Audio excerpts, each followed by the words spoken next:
रोज रात को कहाँ जाती है। पति पत्नी का रिश्ता विश्वास पर टिका होता है। यदि विश्वास नहीं तो रिश्तों का महत्व नहीं। जब भरोसा टूटता है तो दिल को बहुत गहरी चोट लगती है। शादी का दूसरा दिन था। मेघा ने किचन में जाकर दूध गर्म किया और दूध अपने ससुर जी के कमरे में ले गई। वहाँ उसकी ननद और बुआ सास भी बैठी थी। उनको दूध दिया और वही दूध अपने पति कमल को भी पिलाया और दूध पीते ही उन सबको नींद ने घेर लिया। जैसे ही सब सोए, मेघा ने दरवाज़ा खोला तो बाहर पहले से ही बाइक पर एक युवक खड़ा था और उसके साथ बाइक पर बैठकर मेघा चल दी। उसके घर में उसके पति के अलावा ससुर जी, ननद और उसकी बुआ सास भी थी, जो कुछ दिनों के लिए उनके पास ठहरी थी। बुआ का सोचना था कि घर में सास तो है नहीं, तो क्यों ना मैं ही कुछ दिन बहू को घर गृहस्थी समझाकर जाऊं। फिर मेघा का यह रोज होने लगा। वह तीनों को दूध देती, वह दूध पीते ही सो जाते और मेघा दरवाज़ा खोलती तो बाहर पहले से ही एक आदमी उसके लिए इंतजार कर रहा होता था और वो उसके साथ बैठकर चली जाती थी। उस आदमी ने मुंह बांध रखा होता था ताकि कोई उसको पहचान ना पाए। उसका पति कमल समझ नहीं पा रहा था कि आजकल उसे इतनी जल्दी नींद क्यों आ जाती है और वह जब सुबह उठता था तो उसका सर भारी होता था। यही शिकायत घर के बाकी लोगों को भी थी। आज संडे का दिन था। कमल ने मेघा से कहा कि मेघा, तुम भी क्या सोचती होगी कि कैसा पति मिला है मुझे। नई नई शादी हुई है और वह घर आते ही सो जाता है। मेघा चुप रही और बेडशीट ठीक करने लगी। कुछ समझ नहीं आता कि ऐसा क्यों हो रहा है मेरे साथ। कमल बहुत परेशान था। थोड़ी देर की चुप्पी के बाद मेघा को बोलना ही पड़ा। कोई बात नहीं कमल, थक जाते होंगे आप, मुझे आपकी किसी भी बात का बुरा नहीं लगता। फिर कमल ने कहा, चलो तुम तैयार हो जाओ, आज का पूरा दिन मैं तुम्हारे साथ बिताना चाहता हूँ। पहले पिक्चर देखेंगे, फिर कहीं लंच करेंगे। तो मेघा बीच में ही बोली, नहीं नहीं, मुझे आज किसी ज़रूरी काम से बाहर जाना है। कमल बोला, फिर किसी दिन चली जाना। तो मेघा ने कहा, प्लीज़ कमल समझा करो, मुझे बहुत ज़रूरी काम है, नहीं तो मैं तुमसे ऐसा नहीं कहती। कमल बहुत ही अच्छा लड़का था। उसने एक बार भी नहीं पूछा तुम कहाँ जाना चाहती हो और उसने हाँ कर दी। मेघा 11 बजे की निकली हुई थी और शाम के 6 बज गए थे और अभी तक वह घर नहीं लौटी थी। तो कमल की बुआ को तो मौका ही चाहिए था। कमल, तुमने तो अपनी बीवी को सर पर चढ़ा रखा है, तुम उसको कुछ बोलते ही नहीं। देखो मैं कह देती हूँ, इस लड़की के लक्षण ना मुझे ठीक नहीं लगते, थोड़ी लगाम कसो इस पर। तुम्हें पता है मैं तुम सबसे पहले सोती हूँ, इसलिए मेरी आँख भी जल्दी खुल जाती है। एक दो बार मैंने देखा है सुबह के 5 बजे कहीं बाहर से आ रही होती है। अगर मैं कहूँगी तो तुम सबको बुरा लग जाता है, इसलिए मैं तुम्हें समझा रही हूँ। एक बार पूछो तो सही, वह रोज़ रोज़ कहाँ जाती है। कमल को जब उसकी बुआ ने ऐसा बोला तो उसको बड़ा गुस्सा आया और उसने कहा, देखो बुआ जी, आप ज़्यादा मत बोलो, वो मेरी बीवी है और उस पर मुझे खुद से भी ज़्यादा भरोसा है।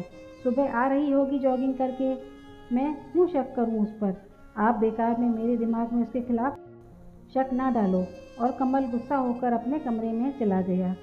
अब उनकी शादी को करीब 2 महीने हो चुके थे, लेकिन अभी भी कमल के साथ ऐसा ही हो रहा था। घर आते ही, खाना खाते ही वह सो जाता था और सुबह उठते ही उसका सर भारी भारी लगता था। उसका माथा ठनका। उसको भी लगा कि क्या बुआ जी की बात में सच्चाई है। नहीं नहीं, मेघा ऐसी नहीं है, मैं उसके बारे में ऐसा नहीं सोच सकता। और कमल ने अपने आप को समझाया।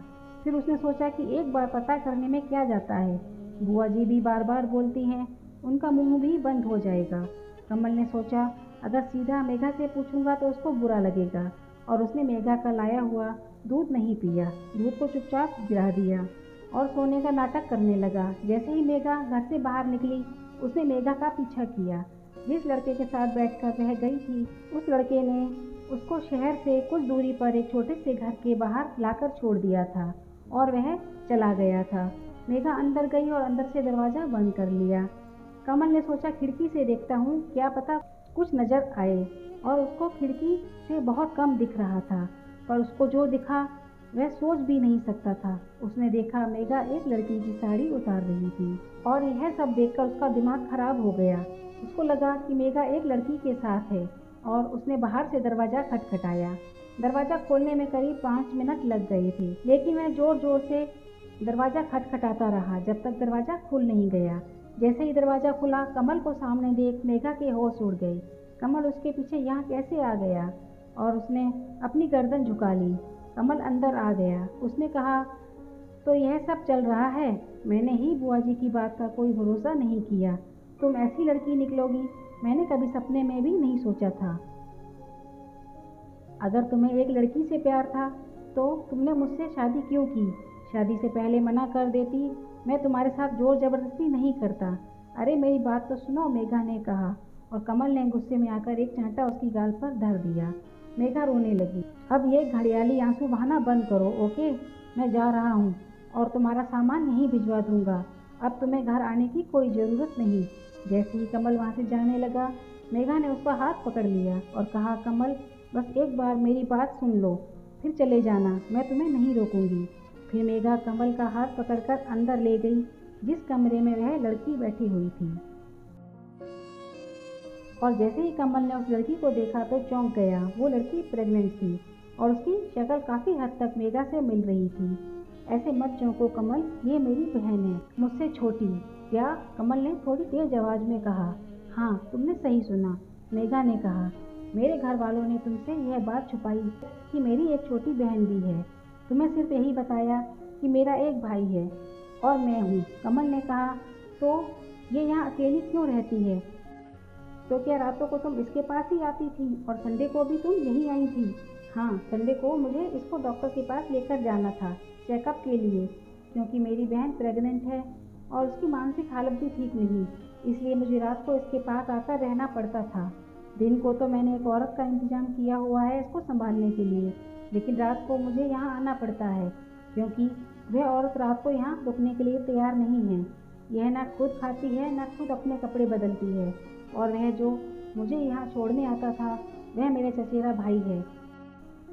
बस वह और मैं ही जानते हैं सोनम। हाँ, सोनम नाम है इसका, यहाँ पर है। 8 महीने पहले इसने घर से भागकर शादी की थी। पापा और भैया बहुत नाराज़ हैं इससे, इसकी शक्ल भी नहीं देखना चाहते। अगर उन्हें पता चल गया कि ये यहाँ है तो पता नहीं क्या होगा। इसका पति कहाँ है? कमल ने पूछा। पता नहीं। क्या मतलब? कमल ने अचरज से पूछा। शादी के 6 महीने बाद ही इसको छोड़कर भाग गया, मेघा ने भावुक होते हुए कहा। इस गम में ही यह अपनी शुद्ध बुद्ध खो बैठी है। बहुत प्यार करती थी उस लड़के से। मैंने इसलिए आपसे कुछ नहीं बताया कि अगर यह बात बुआ जी को पता चल जाएगी तो वह कोहराम मचा देंगी, और अगर बात मेरे पापा के कानों तक पहुंच गई तो वह इसको मार ही डालेंगे। आपको पता नहीं, मेरे पापा बहुत गुस्से वाले हैं। वे अपने मान सम्मान के लिए कुछ भी कर सकते हैं। प्लीज़, मैं तुम्हारे आगे हाथ जोड़ती हूँ कमल, यह बात पापा तक नहीं पहुँचनी चाहिए। मैं अपनी बहन से बहुत प्यार करती हूँ। अगर उससे एक बार गलती हुई, इसका मतलब यह तो नहीं कि अब इसको ज़िंदगी जीने का कोई हक नहीं। और हाँ, अब आप जा सकते हो, मेरा सामान यहीं भिजवा देना। मैं अपनी बहन को इस हाल में अकेला नहीं छोड़ सकती। जहाँ विश्वास नहीं, वहाँ पति पत्नी के रिश्ते के कोई मायने नहीं होते। वह थप्पड़ मेरी गाल पर नहीं, हमारे रिश्ते की नींव पर पड़ा है। मेघा, प्लीज़ ऐसा मत कहो। मैंने तुम पर भरोसा नहीं किया, इस बात के लिए मैं तुमसे हाथ जोड़कर कान पकड़कर माफ़ी मांगता हूँ। मुझे तुम्हें थप्पड़ नहीं मारना चाहिए था। और अब सोनम तुम्हारी ही नहीं, मेरी भी जिम्मेदारी है, और अब यह हमारे साथ हमारे घर पर ही रहेगी। अगर इसके बावजूद भी तुम्हारे पापा को हमसे रिश्ता रखना है तो रखें, नहीं तो उनकी मर्जी।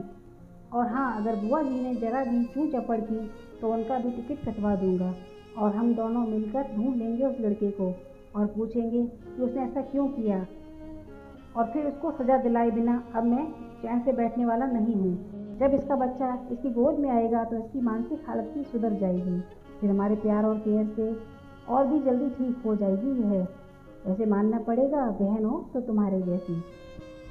आशा करती हूँ कहानी पसंद आई होगी, और पसंद आई है तो प्लीज़ एक लाइक और सब्सक्राइब का बटन दबा दें। धन्यवाद।